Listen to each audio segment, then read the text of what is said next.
Haleluya. Shalom semuanya saudara-saudara.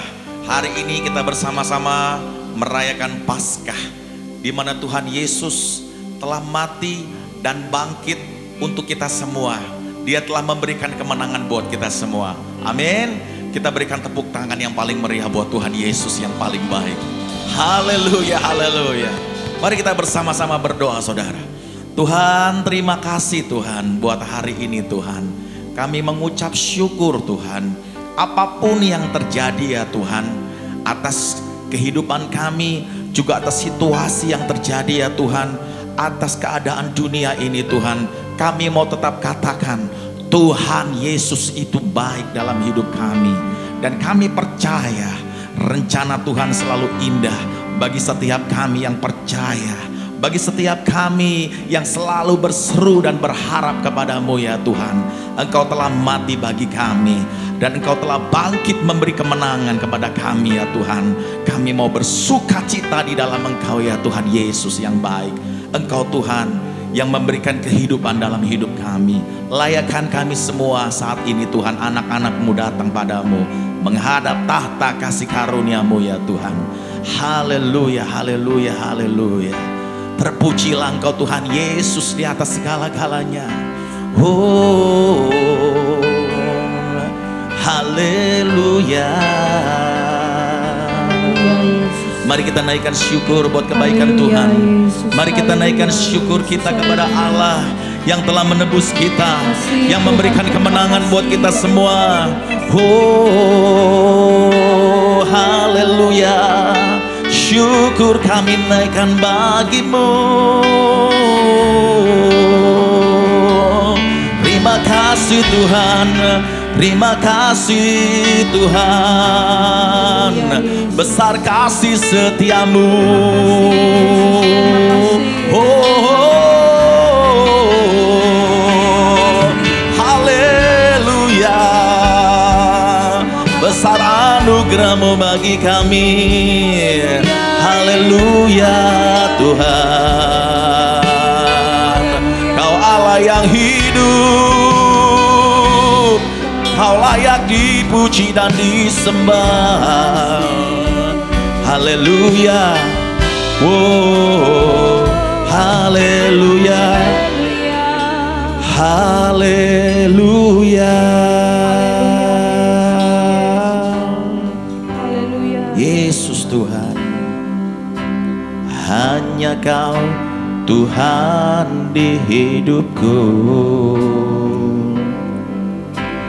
Kau berikan hidup yang baru. Darah-Mu menyucikan, pulihkan hatiku.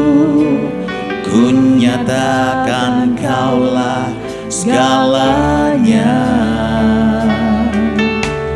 Engkaulah sumber pengharapan. Kuasa-Mu sanggup menyembuhkan. Jiwaku pun berserah hanya kepadamu. Yesus, Kaulah segalanya. Ya Tuhan, karena salib-Mu ku hidup. Karena salib-Mu ku menang. Engkau yang berkuasa, sanggup untuk melakukan mujizat-Mu. Karena salib-Mu ku hidup. Karena salib-Mu ku menang. Engkau yang berkuasa, sanggup untuk melakukan mujizat-Mu di hidupku.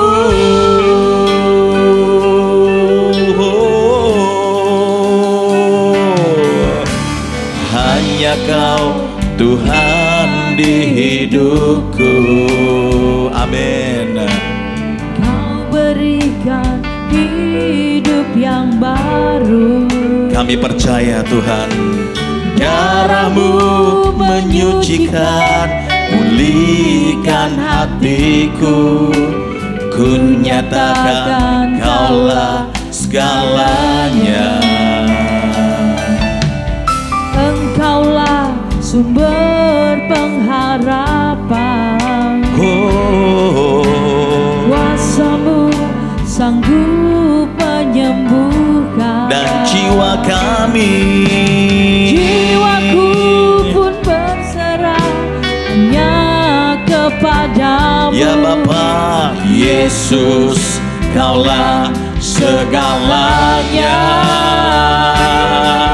Mari semua serukan, karena salib-Mu ku hidup, karena salib-Mu ku menang. Engkau yang berkuasa, sanggup untuk melakukan mujizat-Mu. Karena salib-Mu, oh ya Tuhan, kami percaya Tuhan, karena salib-Mu Tuhan, haleluya.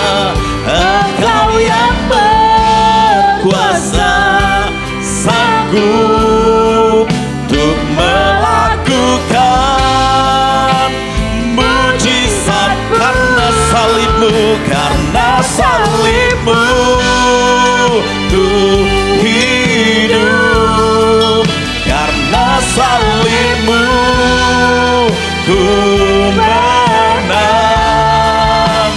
Engkau yang berkuasa, sanggup untuk melakukan mujizat-Mu di hidupku.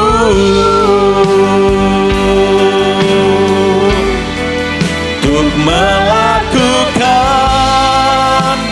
mujizat-Mu di hidupku. Terima kasih Tuhan, untuk melakukan mujizat-Mu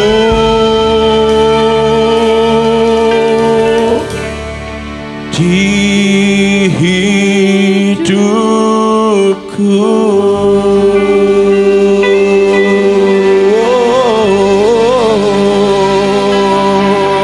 Kami percaya Tuhan, haleluya. Kau beri kami kemenangan. Terima kasih Yesus. Mari kita sembah Tuhan. Mari angkat pujian kita.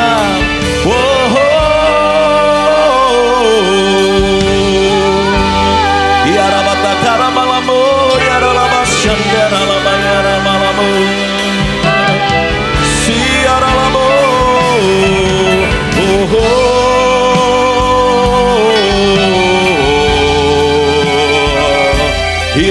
ya rabas shandara malamu. Ya rabbo ya se. We worship you Lord, we worship you Lord.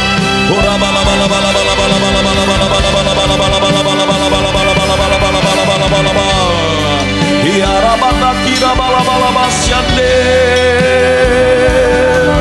Oh rabana karalabo. Kami sembah Kau Tuhan.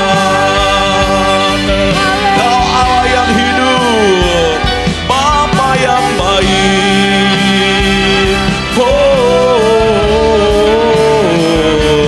Haleluya, haleluya.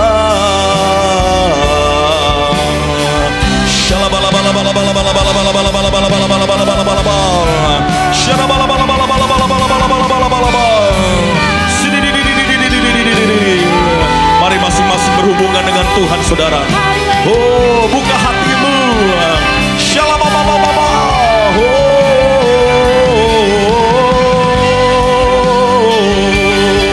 haleluya. Haleluya. Haleluya. Haleluya.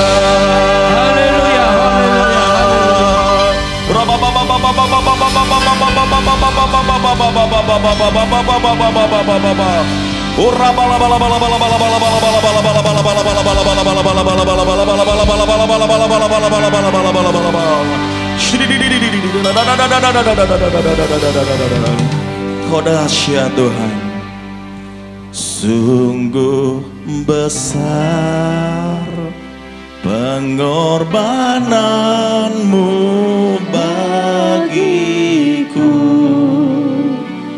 terlalu dalam untuk dimengerti. Sungguh besar,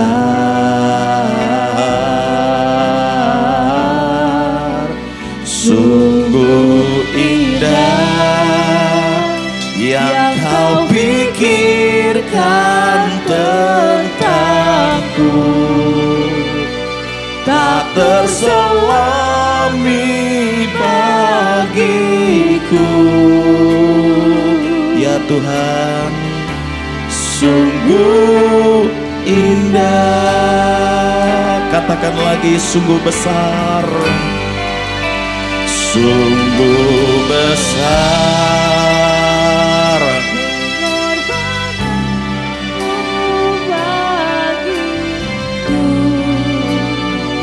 Terlalu dalam untuk dimengerti. Sungguh besar. Haleluya, haleluya, haleluya.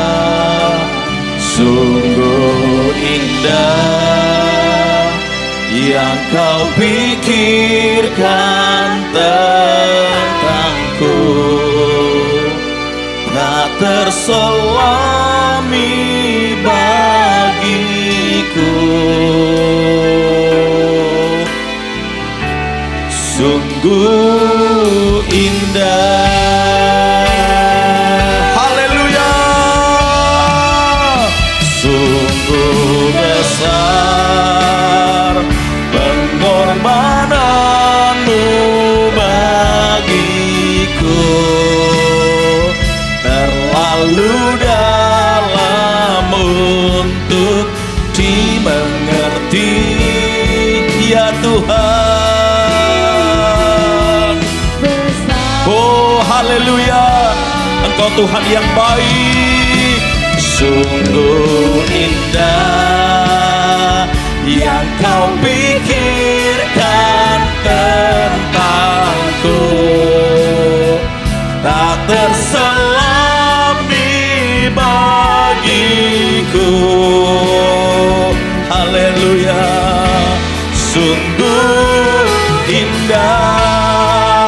Mari serukan lebih lagi sama Tuhan, katakan, sungguh besar pengorbananmu bagiku, terlalu dalam untuk dimengerti.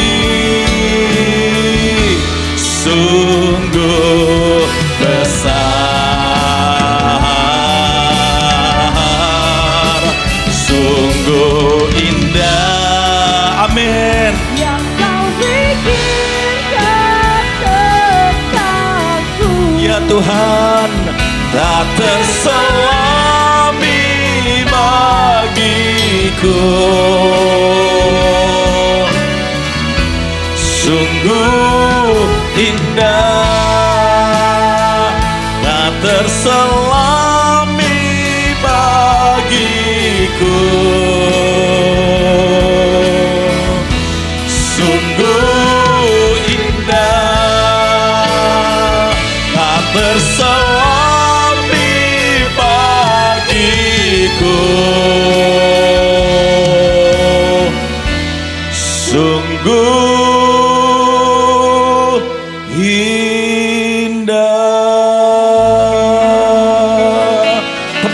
buat Tuhan Yesus yang baik. Haleluya. Oh haleluya. Mungkin saat ini kita hidup dalam ketakutan. Mungkin saat ini kita hidup dilanda kekhawatiran. Tapi kita perlu ingat, kita punya Tuhan yang maha kuasa, yang mampu melakukan apa saja. Tidak ada barang mustahil baginya. Dan biarlah kita nyanyikan untuk itu. Kita imani bersama-sama. Allah kuasa melakukan segala perkara. Allah ku maha kuasa. Dia ciptakan seisi dunia, atur segala masa. Allah ku maha kuasa. Allah kuasa melakukan segala perkara. Allah ku maha kuasa. Dia ciptakan seisi dunia, atur segala masa. Allah ku maha kuasa. Naikkan sekali lagi dengan iman. Allah kuasa.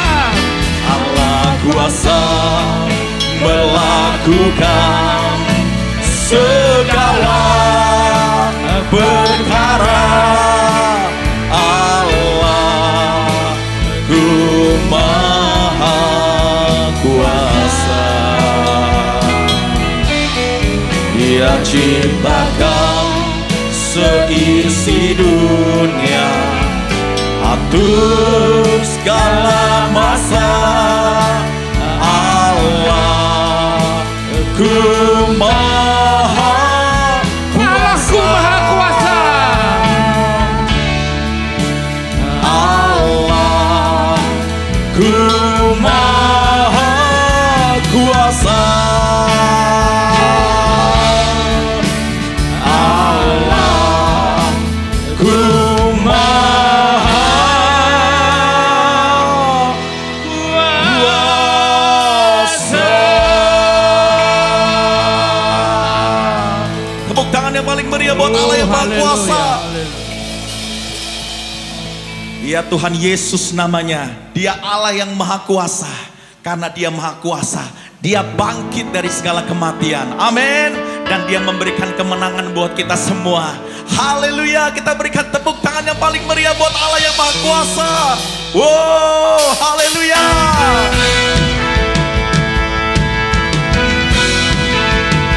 Haleluya. Dia Tuhan yang dahsyat.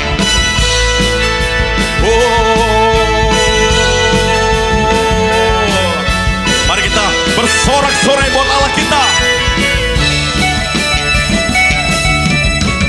Lebih dari pemenang dalam segala perkara, ya, iblis telah dikalahkan oleh kuasa darahnya.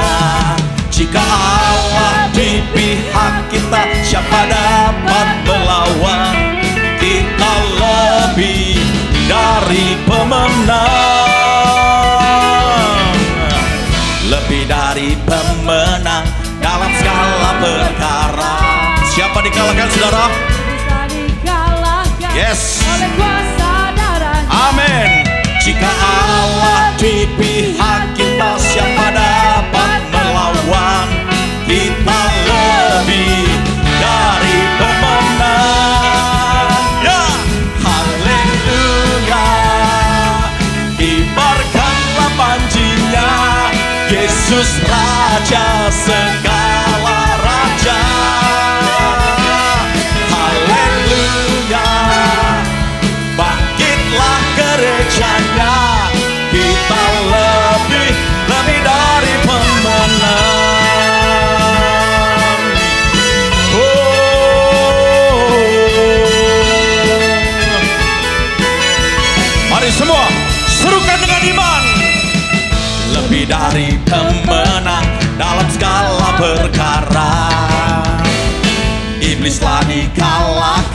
oleh kuasa darahnya.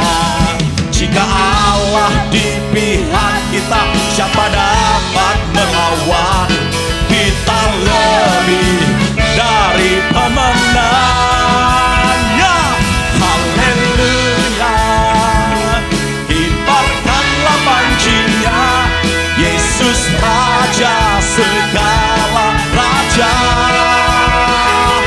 Haleluya, bangkitlah gerejanya, kita lebih dari pemenang. Kita lebih dari pemenang. Katakan saya lebih dari pemenang.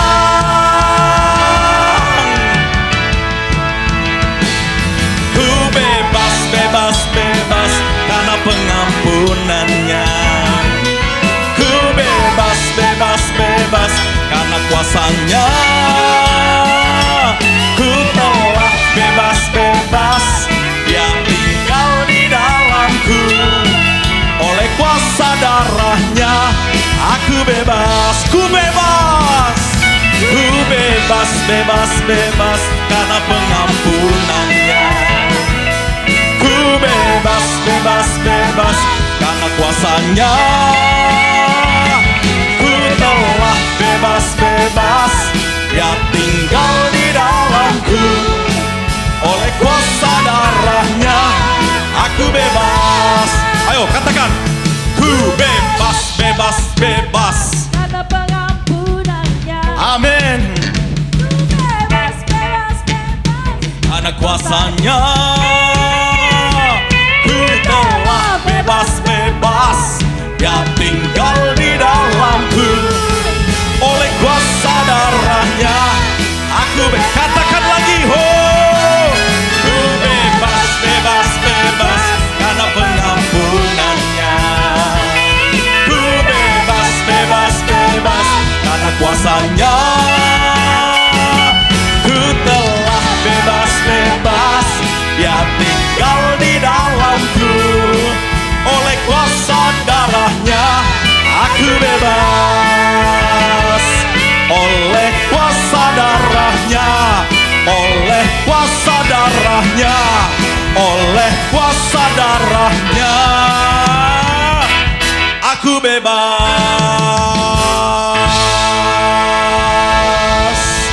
Haleluya.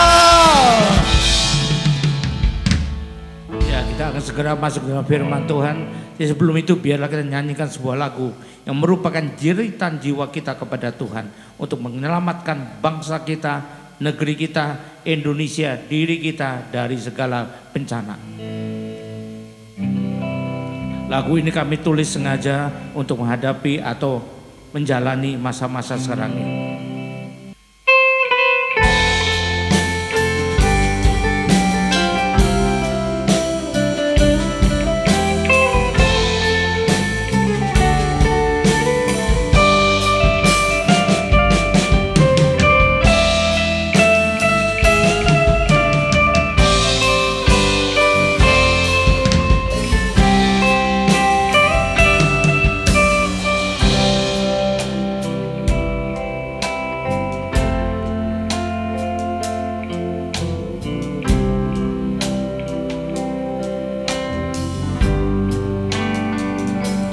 Oh Tuhan, tak pada syatnya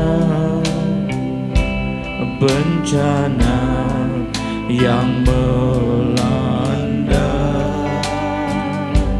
Begitu banyak yang menjadi korban dan begitu cepat menyebarnya. Hentikanlah gelombang wabah ini, ampunilah segala dosa kami. Ya Yesus, kami mohon belas kasihan-Mu, selamatkanlah kami umat-Mu.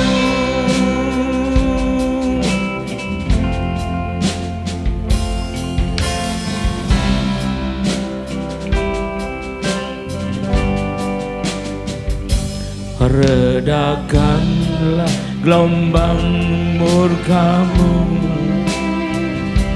agar kami dapat ibadah lagi, menaikkan pujian dan penyembahan, serta mendapat firman Tuhan. Hentikanlah gelombang wabah ini, ampunilah segala dosa kami. Ya Yesus, kami mau belas kasihan-Mu, selamatkanlah kami umat-Mu.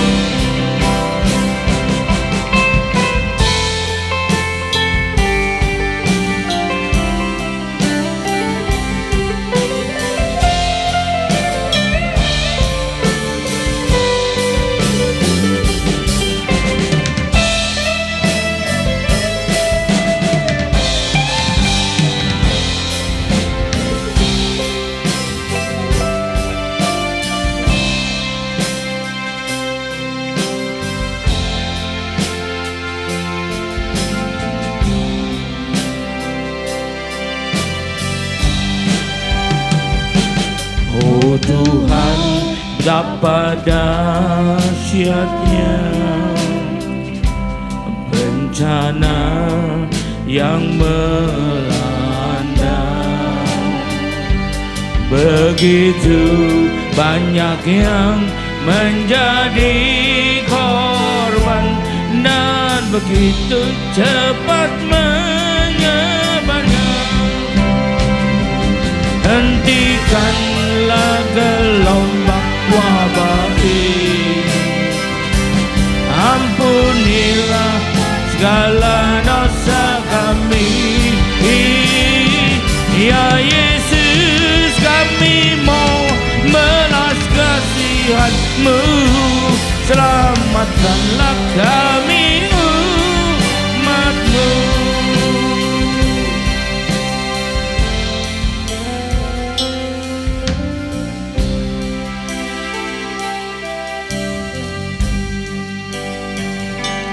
Redakan gelombang murka-Mu,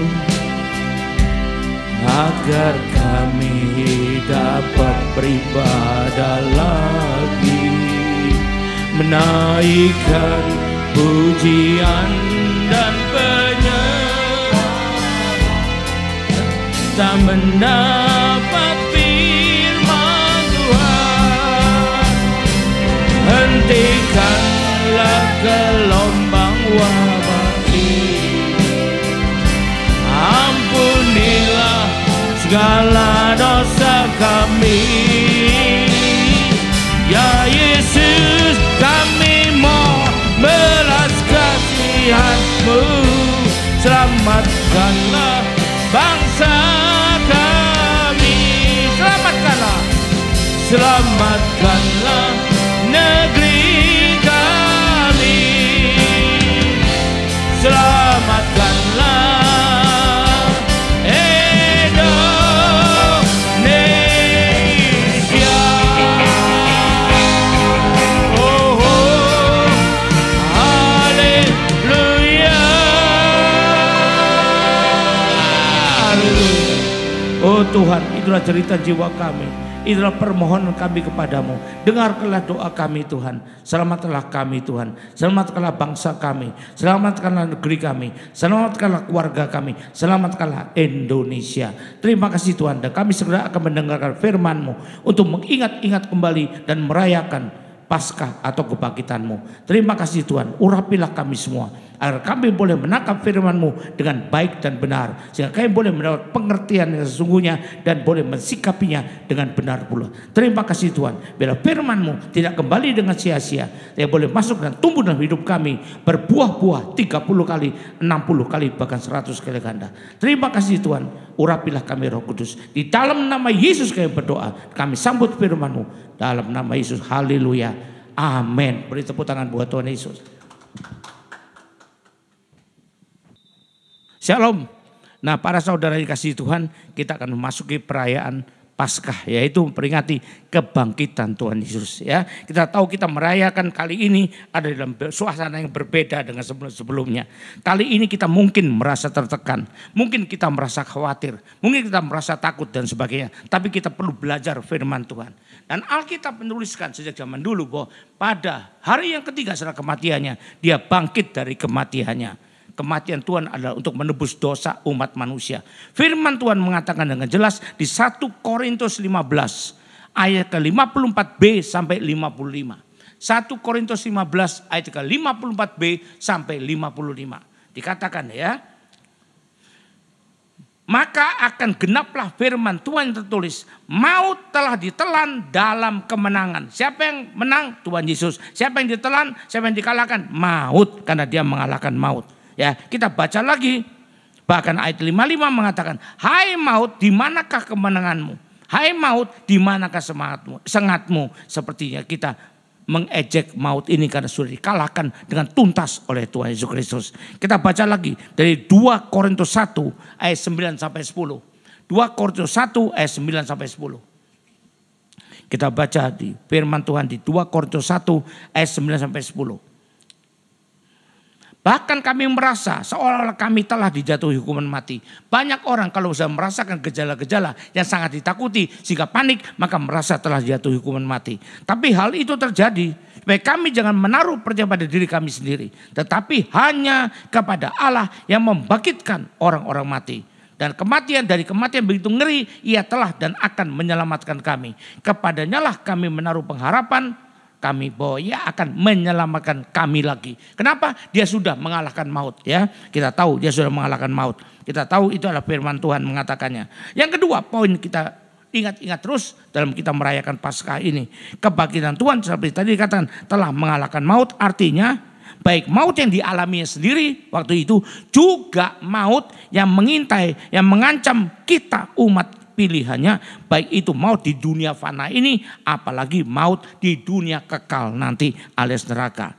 Dan sekarang kita ingat lagi, banyak orang yang ketakutan, banyak orang panik, banyak orang dan sebagainya, sehingga banyak tindakannya menjadi agak ya tidak seperti seharusnya. Tapi kita janganlah terjebak di sana. Saya sudah sampaikan beberapa hal yang mungkin kurang begitu tepat, hanya karena maksud yang baik dan kepanikan tidak mau menjadi ditimpa masalah atau membuat masalah buat orang lain. Bukan itu salah sikap itu, situ baik, tetapi perlu juga kita mempertimbangkan segalanya.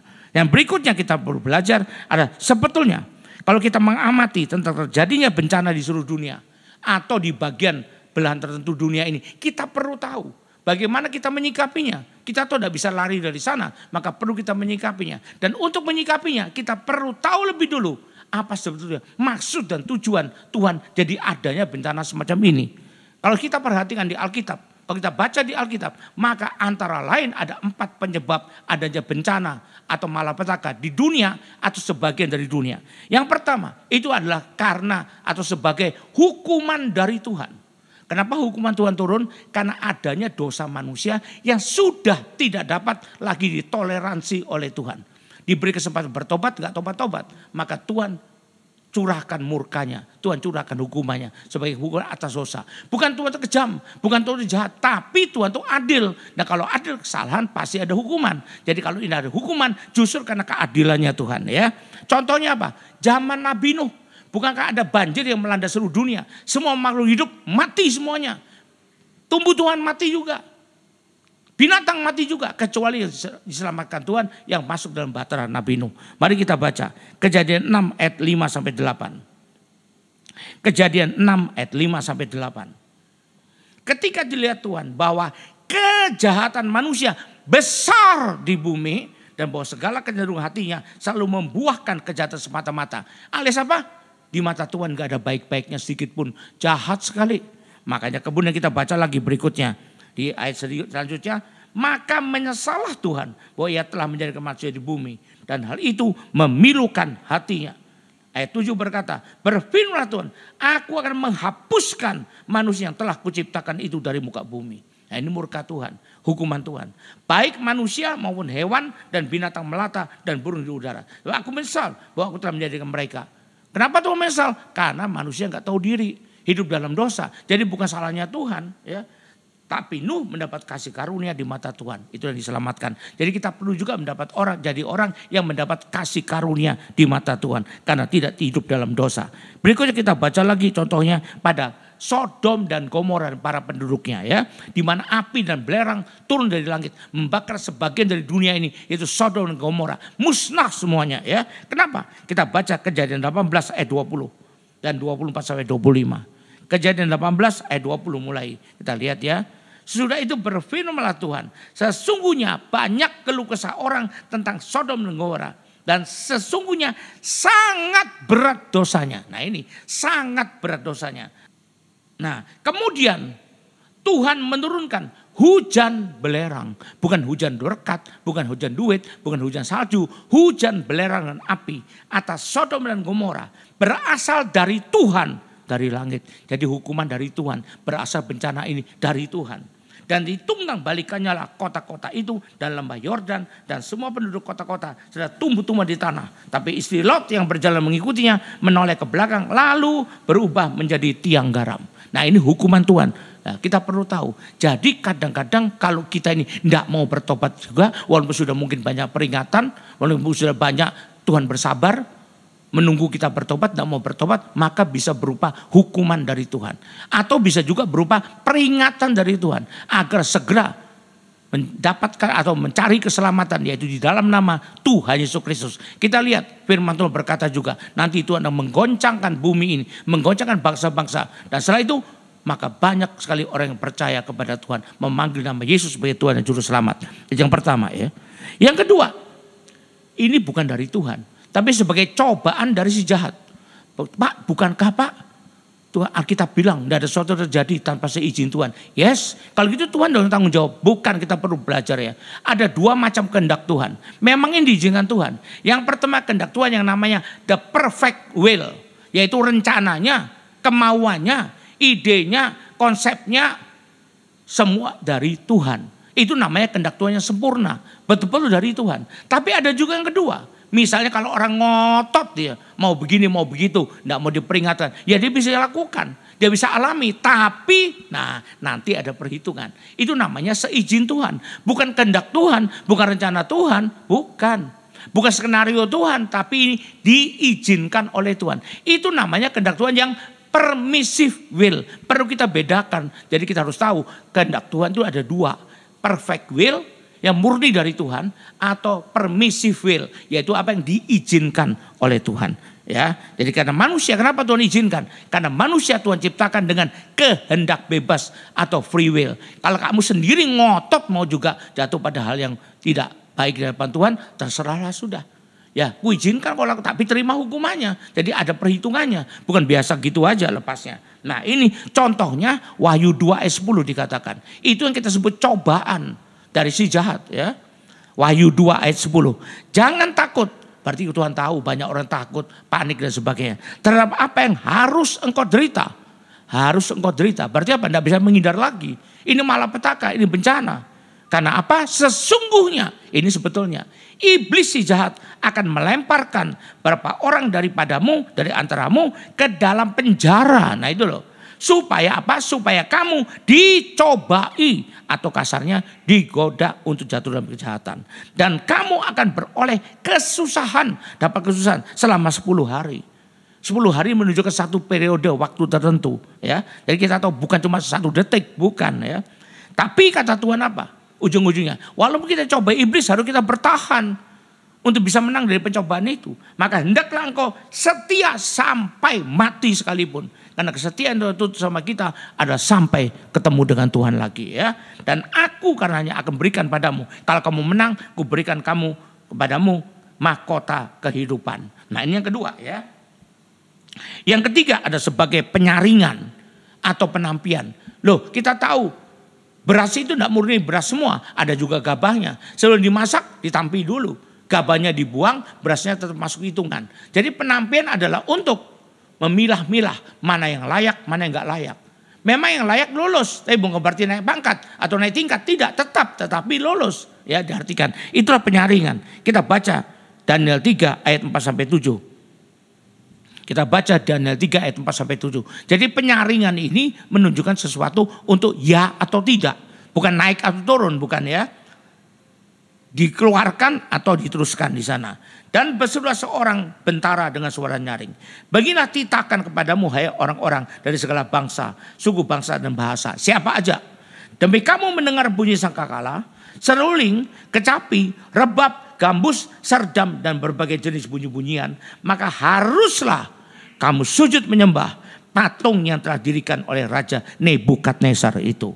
Dan barang siapa yang tidak sujud menyembah akan dicampakkan segitu juga ke dalam perapian yang menyala-nyala. Ini ancamannya. Lalu kita baca ayat 12.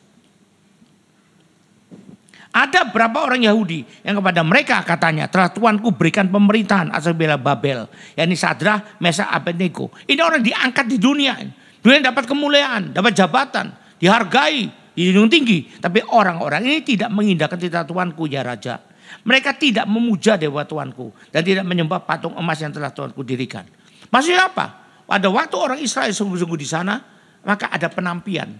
Apakah masih tetap percaya pada Allah Yehova atau sudah mau menyembah Allah dan patung yang lain? Nah ini penampian, penyaringan ini. Sudah itu Nebukadnezar merintahkan dalam marahnya dan geramnya untuk membawa Sadrah, Mesak dan Abednego. Lalu kita baca ayat 16. Lalu Sadrah, Mesak dan Abednego menjawab Raja Nebukadnezar. Waktu mereka ditanya, kenapa kamu tidak menyembah patung yang kuperintahkan? Maka tidak ada gunanya kami memberi jawab pada Tuanku dalam hal ini. Engkau kan sudah tahu imanku pada Yehova. Ngapain aku suruh nyembah? Kasarnya begitu ya. Tetapi dia mengatakan lagi, jika Allah yang kami puja sanggup melepaskan kami. Sebenarnya bukan sanggup, Allah tidak ada yang tidak sanggup. Tapi mau melepaskan kami, maka ia akan melepaskan kami dari perapian yang menyala-nyala itu. Dan dari dalam tanganmu ya Raja. Tapi seandainya tidak, memang digariskan, yang diizinkan kami harus mati di sana. Hendaklah Tuanku mengetahui ya Raja, tolong angkat, bahwa kami tidak akan, walaupun dihukum mati, baru mati dibakar, tidak akan memuja dewa Tuanku dan tidak akan menyembah patung emas yang Tuanku dirikan itu. Maka meluaplah kegerapan Nebukadnezar.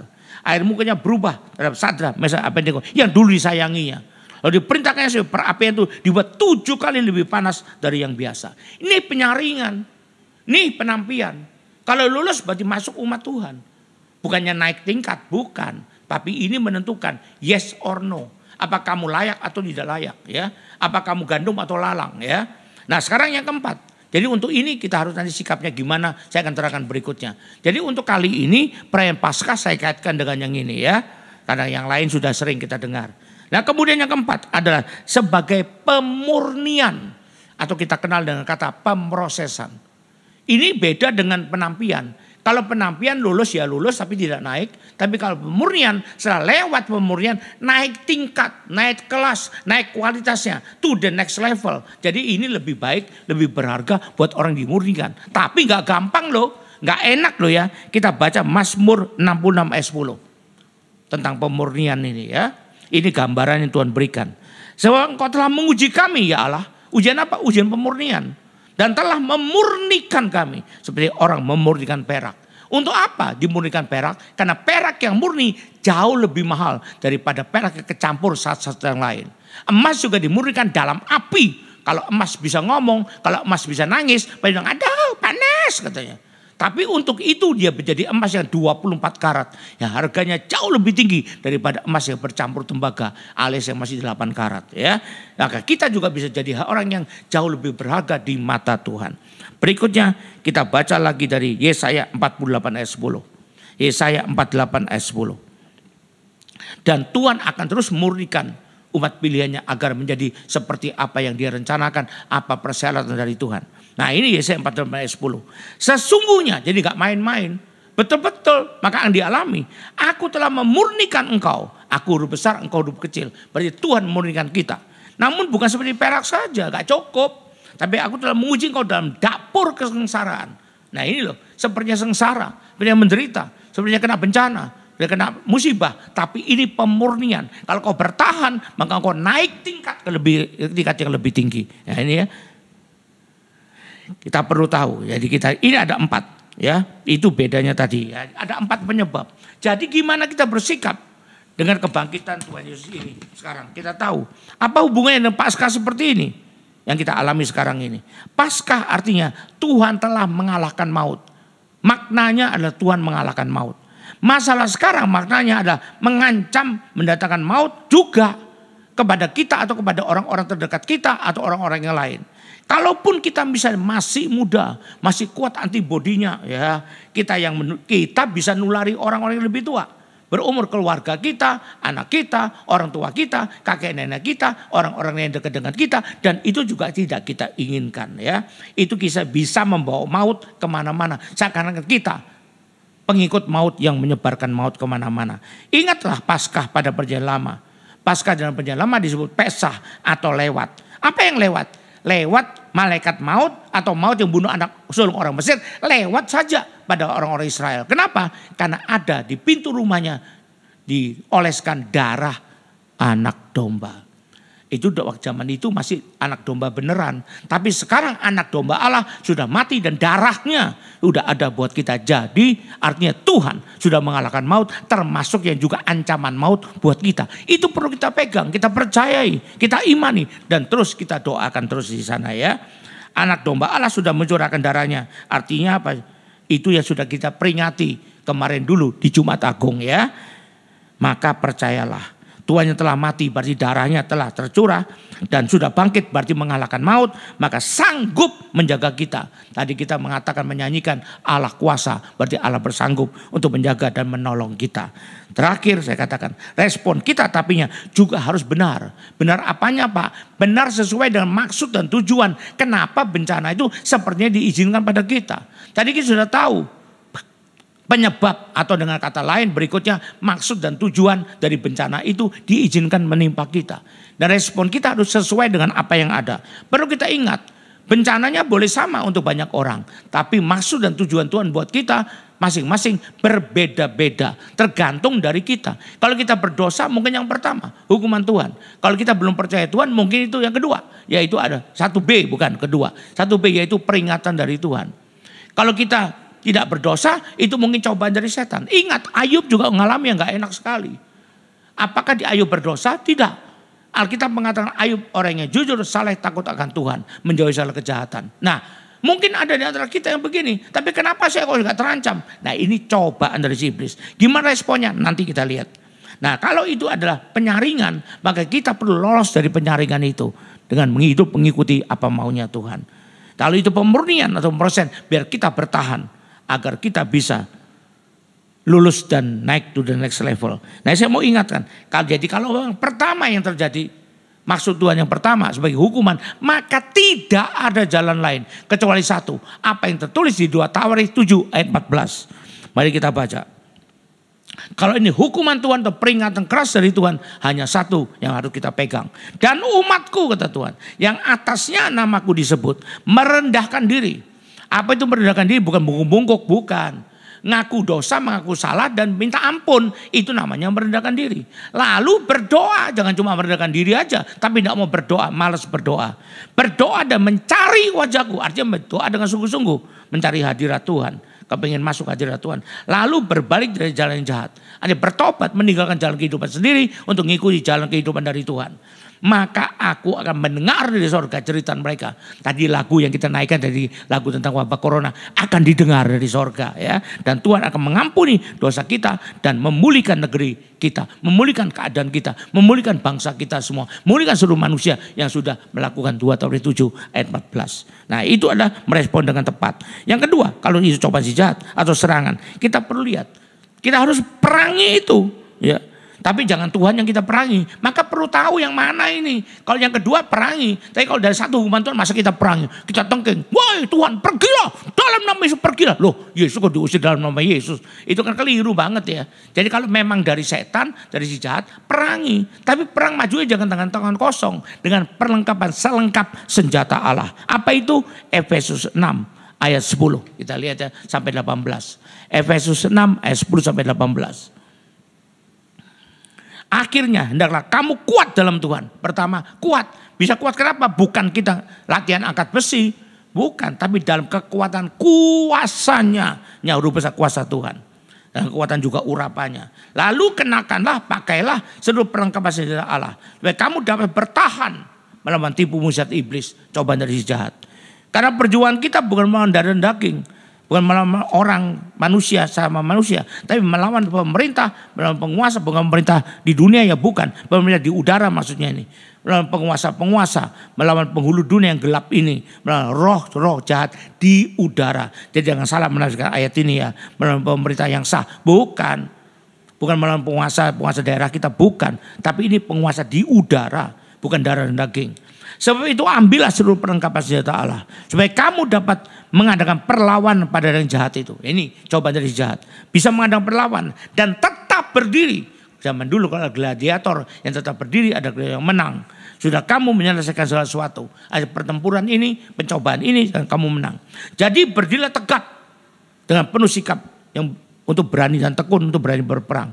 Berikat pinggangkan kebenaran, berbaju sirahkan keadilan, kakimu berkasut kerelaan untuk beritakan Injil damai sejahtera dalam segala keadaan. Pergunakanlah perisai iman, dan dengan perisai itu kamu akan dapat memadamkan semua panah api dari jahat. Ayat 17. Dan terimalah ketopong keselamatan dan pedang roh, yaitu firman Allah. Di dalam segala doa dan permohonan, berdoalah setiap waktu dalam roh dan berjagalah dalam doamu dengan permohonan yang tak putus-putusnya untuk segala orang kudus. Ya, mau katakan ini adalah respon kita. Kalau yang kedua yaitu cobaan dari jahat. Tapi kalau yang ketiga bisa penampian. Ya, gimana respon kita? Mintalah kekuatan dan pertolongan Roh Kudus. Ya, agar kita tidak tertampi. Bangunlah kesetiaan padanya sehingga kita bisa berhasil lolos dari penampian ini. Ya, kita tahu itu kalau kita setia. Setia dalam bahasa asli kita disebut pistos. Sedangkan iman atau percaya disebut pistis. Itu ada hubungannya. Jadi iman percaya berhubungan dengan kesetiaan. Kalau kita sungguh-sungguh percaya pada Tuhan, kita bangun kesetiaan kita pada Tuhan. Karena itu yang membuat kita bisa lolos dari penampian. Kita baca Lukas 18 ayat 7 sampai 8.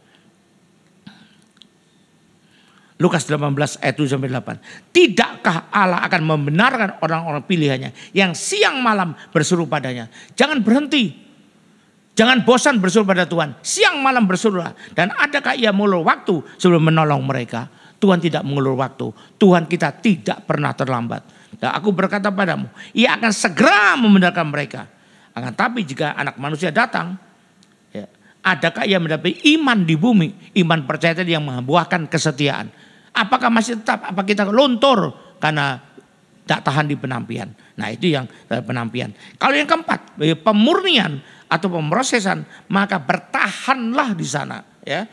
Berjuanglah dengan doa dan sebagainya agar kita bisa lulus dan akhirnya menjadi lebih baik lagi, naik kepada level berikutnya, to the next level, dan akhirnya mencapai apa yang Tuhan inginkan agar bisa menjadi umat pilihan Tuhan yang sungguh-sungguh Tuhan inginkan. Mari kita baca Yakobus 1 ayat 3 sampai 4.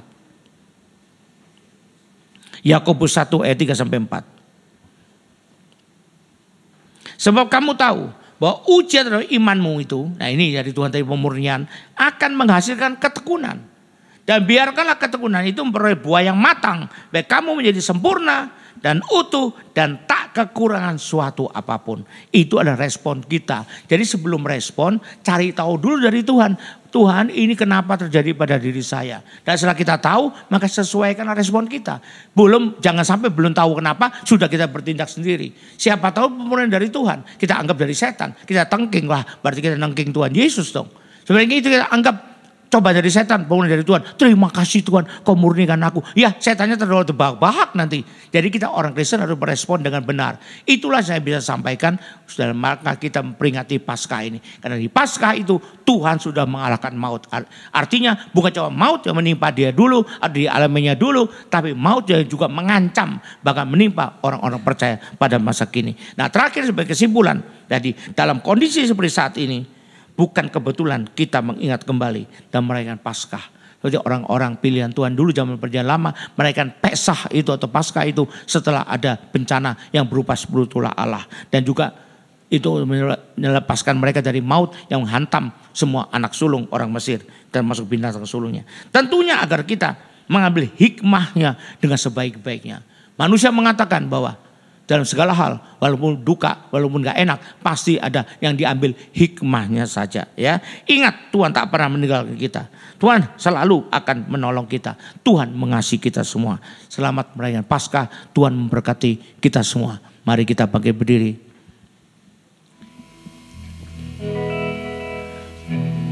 Jika aku berada dalam kesesakan, Engkau mempertahankan hidupku ini,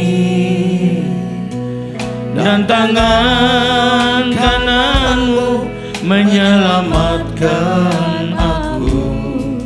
Yesus akan menyelesaikan bagiku.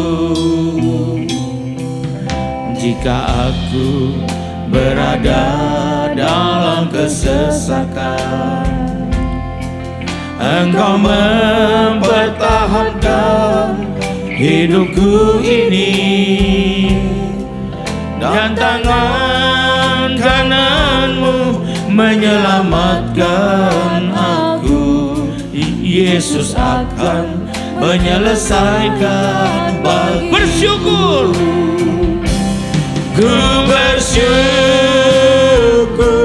buat kasih-Mu yang tak pernah berubah. Ku bersyukur buat kebaikan-Mu sekarang dan selama-lamanya.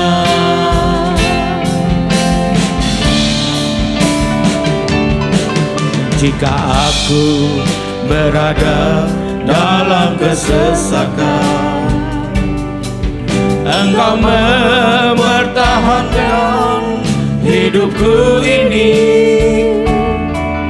dan tangan kananmu menyelamatkan aku. Yesus akan menyelesaikan bagiku. Ku bersyukur, ku bersyukur buat kasih-Mu yang tak pernah berubah. Ku bersyukur buat kebaikan-Mu sekarang dan selama. Ku bersyukur, ku bersyukur buat kasih-Mu yang tak pernah berubah. Ku bersyukur buat kebaikan-Mu sekarang dan selamanya. Sekarang dan selama-lamanya. Sekarang dan selama-lamanya.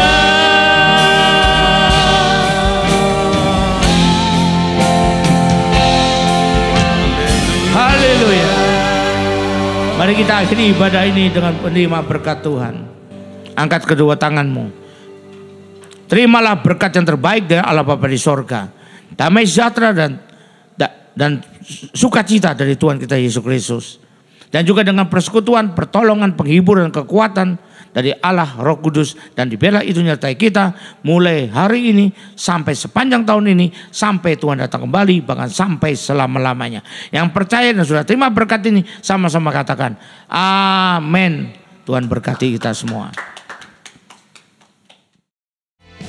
Kita mendapat firman Tuhan, hentikanlah gelombang wabah ini, ampunilah segala dosa kami.